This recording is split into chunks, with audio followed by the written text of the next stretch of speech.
misafirler, değerli konuklar, Midyat'ta gençlik kolları olarak düzenlemiş olduğumuz Mekke'nin fethi münasebetiyle programımıza icabet edip bizi yalnız bırakmasınız için siz değerli misafirlerimize teşekkürlerimizi sunuyoruz. Hepiniz hoş geldiniz, sefalar getirdiniz.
Mekke'nin fethine baktığımız zaman bu fetihin de bir hayrın açılışına vesile olduğunu görüyoruz.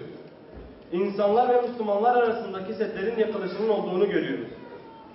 İnşallah biz de fetihten açmak anlamıyla beraber yeni yılımızda ve tüm hayatımızda yeni ve temiz bir sayfa açar, hayatımızın her gününü bir fetih gibi yaşarız.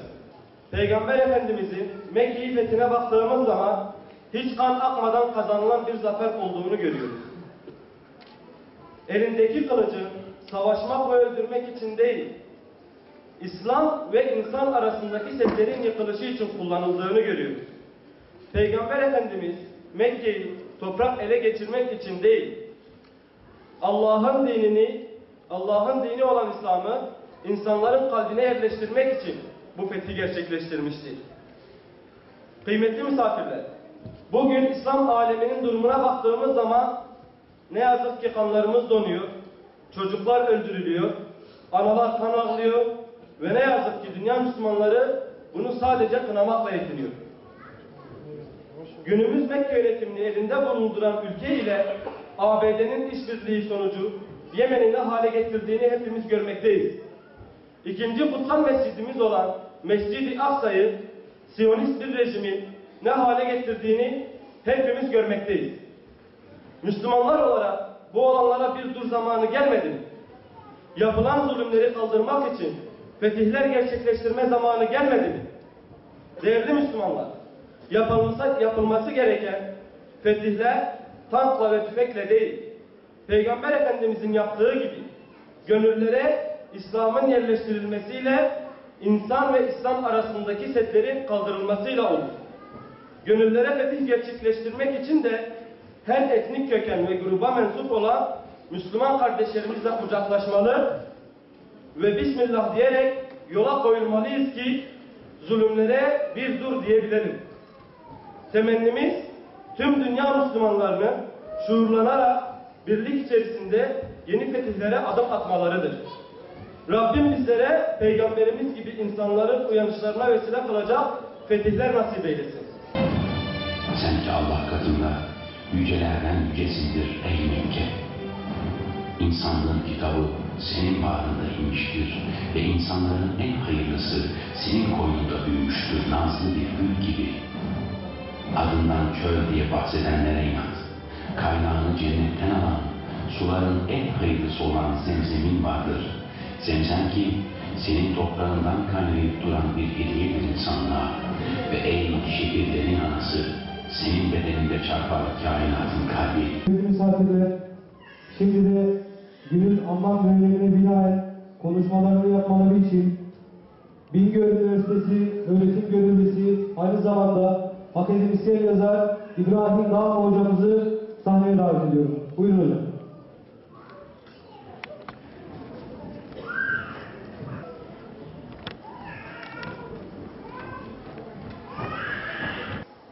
Fetih'ten konuşuyoruz. Mekke'yi anlatıyoruz. Fetih ne anlama geldiğini söylüyoruz. Eğer biz bugün göğsümüzü gere gere elhamdülillah Müslümanız diyebiliyorsak o zaman bu İslam'ın omuzlarımıza yüklenmiş bir sorumluluk ve de bu sorumluluğu kaldırabilecek bir kapasitemizin olduğunu bileceğiz. Ömer Faruk, Hazreti Ömer birdenbire adaletin timsali olmadı. Birdenbire Allah Resulü Aleyhisselatü Vesselam'a karşı bir sihirli değnekle gönlüne dokunulmuş gibi bir sevgi oraya nakşedilmedi. Ömer'i bu hale getiren İslam'dır. Ömer'i bu hale getiren Kur'an'dır. Ömer'i bu hale getiren Resulullah Aleyhisselatü Vesselam'dır. Yani Resulullah Mekke'yi fethetmeden önce başka fetihler yaptı değerli kardeşler. Bizim fetih olayını iyi anlamamız lazım. Eğer biz bu akşam burada Mekke'nin fethini kronolojik olarak anlatırsak, orada yaşananları bir silsile olarak göz önüne getirirsek, zamanımız buna kifayet etmez. Haliyle biz sizi çok aciz etmeden bu gece inşallah fetihten ne anlamalıyız? Fetih noktasında biz ne yapmalıyız? Değerli kardeşler, Peygamber Aleyhisselatü Vesselam Mekke'nin fethedilmesi için tam 21 yıl bekledi. Yani 40 yaşında kendisine nübüvvet gelen Muhammed Mustafa Aleyhisselatü Vesselam 61 yaşında hicretin 8. yılında bir Ramazan ayının bidayetinde ilk günlerinde Mekke'yi fethetti. Yani bizim ektiğimiz bir tohumdan ürün alabilmemiz için ektiğimiz bir ağaçtan meyve alabilmemiz için bizim ilk önce sabrı yüreğimize ilmek ilmek dokunmamız lazım. İşte aslında her hicret bir fetih içindir. Biz Resulullah Aleyhisselatü Vesselam'ın Hazreti Abbas'ın kendisine gelmesiyle söylediği şu sözü hatırlayalım. Ey amcam Abbas, sen muhacirlerin en sonuncususun. Senden sonra hicret yoktur. Ama değerli kardeşler, belki Mekke'den Medine'ye hicret Hazreti Abbas'la birlikte fiilen son bulmuştur. Ama yeryüzünün her tarafındaki Müslümanların yeni fetihlere hazırlanması için bulundukları beldelerden eziyet görüyorlarsa, zulüm görüyorlarsa, işkence görüyorlarsa, İslam'a davet alanları tıkanmışsa, sıkışmışlarsa, nefes alıp veremiyorlarsa, Allah'ın arzı geniş olduğu için onların yeni fetihlere kapılar açması için hicret etmeleri lazımdır. Bugün Yemen'e baktığımız zaman, bugün Suriye'ye baktığımız zaman, bugün Filistin'e baktığımız zaman bugün Doğu Türkistan'a baktığımız zaman, bugün Arakan'a ve birçok mazlum coğrafyaya baktığımız zaman hem hicret zorluğu olan, hicret için kendilerine kapılar açılması gereken, hem de gönüllerin fethine soyulması gereken bir sorumluluğun omuzlarımızda olduğunu unutmayalım. Peygamber Aleyhisselatü Vesselam Mekke'yi fethetmeden önce adım adım geldi. Ama onu adım adım Mekke'nin fethine getiren ilahi bir yönlendirmeydi. Vahyin kılavuzluğuydu. Vahiy ilk Resulullah Aleyhisselatü Vesselam'a dedi ki İkra Bismi Rabbikellezi felak. İlk önce ona dedi ki ey Muhammed Aleyhisselatü Vesselam oku yaratan Rabbinin adıyla. Demek ki tefsir ilk basamağı okumaktır. Eğitimdir. İslami bir bilinçtir. Fethin ikinci ayağı ey örtüsüne bürünen halk en yakınlarını uyar.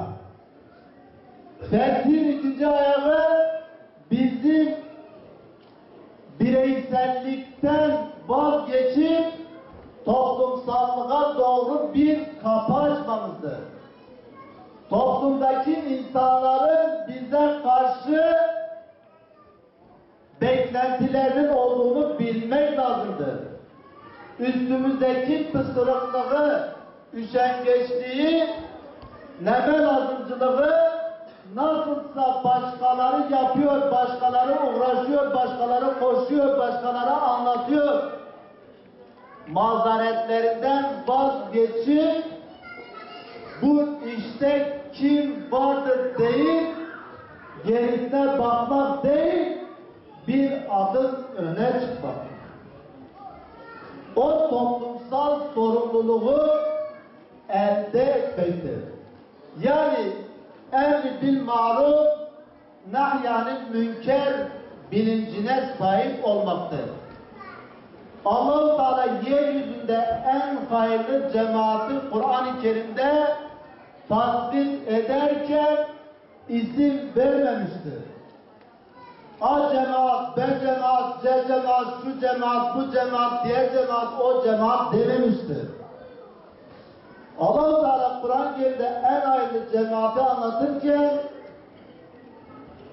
iyiliği emreden, kötülüğü nehyeden cemaat olarak nitelemiştir. Bugün kötülükler yanı başımızdan sel gibi akıp gidiyor. Ve ne yazık ki biz kötülüklere karşı duyarsızlaşmışız, hissizleşmişiz. Neme lazımcı bir pozisyon iste aman tavırlarına girmişiz. Oysa Peygamber Aleyhisselatü Vesselam diyor ki bir kötülük gördüğünüz zaman elinizle düzeltiniz. Buna gücünüz yetmezse dilinizle düzeltiniz. Ve buna da gücünüz yetmezse kalbinizle buğzetiniz. Değerli kardeşler, kötülüğü kim elle düzeltebilir? Ben düzeltemem. Siz düzeltemezsiniz. Kötülüğü elle düzeltebilecekler sorumluluk sahipleridir. Evdeki babadır, okuldaki öğretmendir, dairedeki amirdir, ildeki idarecidir. Yani mesuliyet sahibi olanların mesul olduklarına karşı o disiplini oluşturmasıdır. Kötülüğü diliyle düzeltecekler kimdir? Alimlerdir, seydalardır, davetçilerdir, yazarlardır, çizerlerdir. Yani dili hak için dönen herkestir. Ve ancak Bunlar yapıldıktan sonra kötülüğe karşı kalben buğz etme aşaması geliyor. Ki Allah muhafaza ondan sonra Resulullah Aleyhisselatü Vesselam'ın deyimiyle imandan bir eser bile kalmıyor. Fetihin 3. aşaması sana gönlünü açanları kucaklamandır. Sana gönlünü açanları sahiplenmendir. Sana gelenleri kabul etmendir. Şefkat, merhamet kanatlarını giymendir. Ey Muhammed Aleyhisselatü Vesselam diyor ayet. Eğer sen onlara karşı kaba ve katı yürekli olsaydın, onlar elbette senin etrafında dağılır giderlerdi. Allah'tan bir lütuf sayesinde sen onlara şefkatle davrandın. Vahyin Fethin 4. ayağı sana karşı güç toplayanlara, savaş açanlara, eziyet edenlere, tuzak kuranlara karşı izzetli olabilmektir. Dirençli olabilmektir. Karşı koyabilmektir. Dünyanın istikbarına karşı, emperyalizmine karşı, Amerika'sına karşı, Rusya'sına karşı, bilimum, işgalci zihniyetlere karşı ümmet şuuru içinde, ümmet bilinci içinde vahdet şemsiyesi altında karşı koyabilmektir. Safları sıklaştırmaktır. Cihad saflarının sıklaşması, namaz saflarının sıklaşmasıyla paraleldir. Namazdaki saflar sıklaşmazsa, küffara karşı verilen mücadeledeki saflar her zaman dağınık, gevşek, bölük pörçük kalır. Ve fethin 5. basamağı etrafında her şeyle sana teslim olmuş, sana inanmış, sana bağlanmış, gözü senden başkasını görmeyen adanmışlar topluluğu oluştuğu zaman diğer insanlar da cehenneme girmesin diye onları İslam'ın silmine getirebilmektir. İslam'ın kurtuluşuna getirebilmektir. İslam'ın adalet dolu muhabbetine getirebilmektir. Ve şehirlerin anası gülüyor. Mekke-i Mükerreme uzaktan gülüyor. Gülle ey Mekke, gün senin günündür. Gün senin fetih günündür. Gül ki bu dönüş sanadır. Baksana, dün bağrından koparılan yiğitler dönüyor sana. Irak topraklarını savuran rüzgar dönüyor önce. Ardından büyük bir birlik, başlarında Halid bin Velid. Arkadan ey Mekke, senin topraklarında yaşarken Rabbim Allah'tır dedi diye sövülen, işkence gören, her taraf kıpkızıl kurban taşları gibi kan içinde kalan muhacirler geliyor. Ya Rab, sen bizim Rabbimizsin, yaratanımızsın, sahibimizsin, rızık, hayat, nefes ve sıhhat verenimizsin. Rahmet kapını çalan bu acizleri yüce kapından kovma ya Rabbi. İzzetin, celalin, azametin ve yüce kudretinin hürmetine, Habibinin hürmetine huzuruna uzattığımız ellerimizi boş çevirme ya Rabbi. Allah'ım, sana verdikleri sözü yerine getiren, adaklarını yerine getiren aziz İslam şehitlerinin hatırına ayaklarımızı sabit kıl. Onların yolundan ayırma bizleri.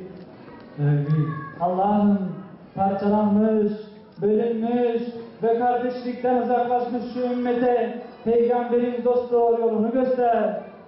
Allah'ım, ümmeti Muhammed'e yeni fetihler ihsan eyle.